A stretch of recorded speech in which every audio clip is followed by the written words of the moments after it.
Kam skáčete? Spýtal sa oslík dvoch kamarátov, ktorých zbadal neďaleko veľkého stromu. Ideme na pravidelnú poradu na čistinku, odpovedal zajac. To má byť dnes? Spýtal sa oslík. Kvartálna porada. Veď keď chceš, tak poď skákať s nami, prehovorila žaba. Oslík prikývol a všetci skákali spolu k čistinke. Po ceste stretli kozu. Medzi nami, čo to robí oslík? Spýtala sa. Skáče s nami na poradu, odpovedal zajac. Aha, ale moc mu to nejde. Vyzerá, ako by mal záchvat, dodal. Zbadali čistinku a tam už bolo zopár zvierat. Našli si rýchlo miesta, aby videli k veľkému dubu. Oslík si sadol na pník stromu a ozvalo sa tiché zastonanie. Čo sa to deje? Čo je to za zvuky? Spýtal sa.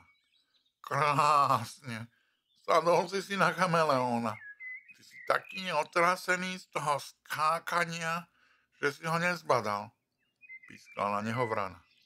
Oslík sa postavil a ospravedlnil. Potom už len čakal, čo sa bude diať. V každej ríši máme svojho kráľa a v tejto ríši som to ja, prehovoril Krtko. No, tak to určite, veď ty si iba zapisovateľ. Veď to len preto, lebo stonožka dostala angínu, zahriekla ho líška.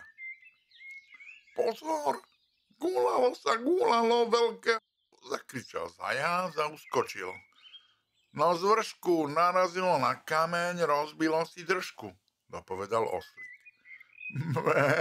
Podľa smradu to je hovnival, povedala ovečka. Sme ti hovorili, že keď prídeš na poradu, nech si sadneš hneď na kraj, a ne, že prejdeš s tým smradom na druhú stranu. Ja za to nemôžem. Stále neviem odhadnúť s tou guľou, kde je ten briežok a ona sa mi potom začne rýchlo kotúľať. No, a čo keby si ju urobil menšiu, aby si cez ňu videl? Prestaňte, už ide sa najchlpatenejší, najväčší. A k veľkému dubu sa ťarbavo približoval medveď. Zvieratka mu ústupovali z cesty a potom sa vrátili späť na svoje miesta. Medveď prehovoril rázným hlasom. Tak vás tu vítam na porade. Než prejdeme hlavným bodom, tak musíme zistiť, kto podúpal kvety pri veľkom plote. Menovite to bol zajac. Ty koza bonzácka, to bola nehoda. Nevšimol som si ten plod a ledva som sa mu vyhol. A ten záhon ma zastavil. Kľudne som mohol skončiť s odretými ušami. Ja som koza rotá. Áno, to poznáme. Do pol tela odratá. Ticho, kráva. Nikto neohovára tvoje deti.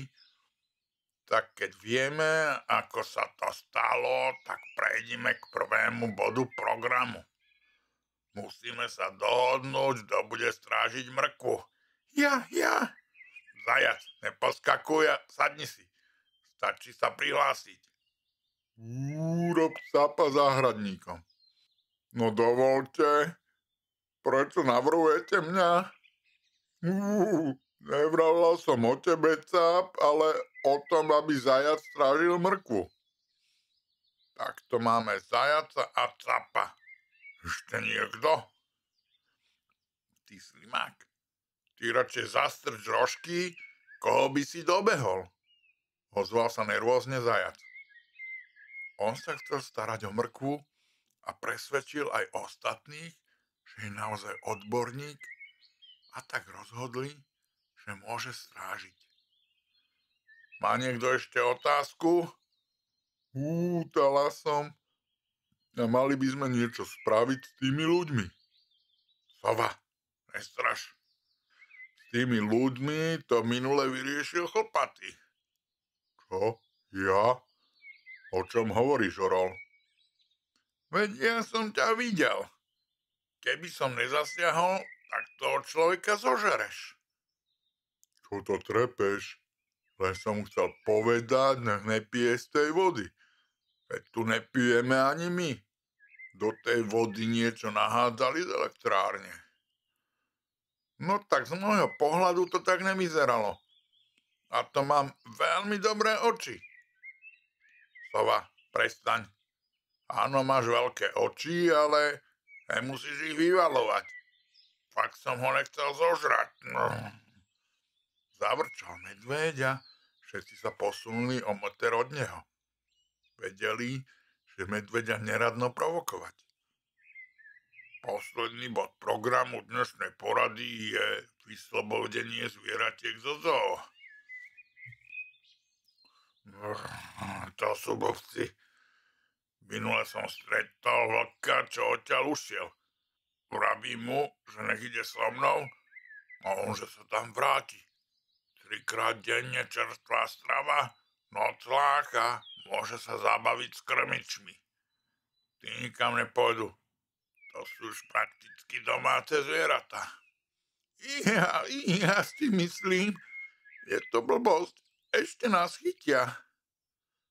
Tak všetko to máme zapísané, tak nám to prečítaj. Kto? No ty, král tejto ríše, takzvaný, ale inak zapisovateľ. Krtek utek. Vraví sa skutek utek. Myslím krtka, že sa zahrabal do zeme, zbabelec. Tak nám neostáva nič iné, ako túto poradu zopakovať o mesiac. A čo mrkva? Kto ju bude strážiť? Sme sa dohodli, že ja, prosil zajac. Žiadne také. Čo nie je zapísané, neexistuje. Ukončil poradu medveď. No a rozprávky bol koniec. A poučenie pre vás, deti, je, že si musíte robiť v škole pozorne poznámky. Áno, aj dubina s machnáčom. A neprovokujte. Že to bolo ako v jasliach? Náhodou som túto rozprávku čítal až štvrtákom v družine, no všetci sa pekne prikryli a spinkali. Čo dubina? Radšej sa prikryli a pridusili vankušom? Nech nepočúvajú takú kravinu? Že aj ty si už po minúte chcel trieskať hlavu o lavicu? Ale nechceš mať monokel? Stačilo. Lebo vám na budúce neprečítam príbeh o úsadku. Že chvála Bohu Žilinska? Dosť. To prehovorí ako prvý. Ja som ťa počula, dubina. A keďže som chcela povedať, ten bude čítať rozprávku na budúce, tak si ťa píšem. Dubina, _rozprávka. Tak sa teším, ako ti to pôjde.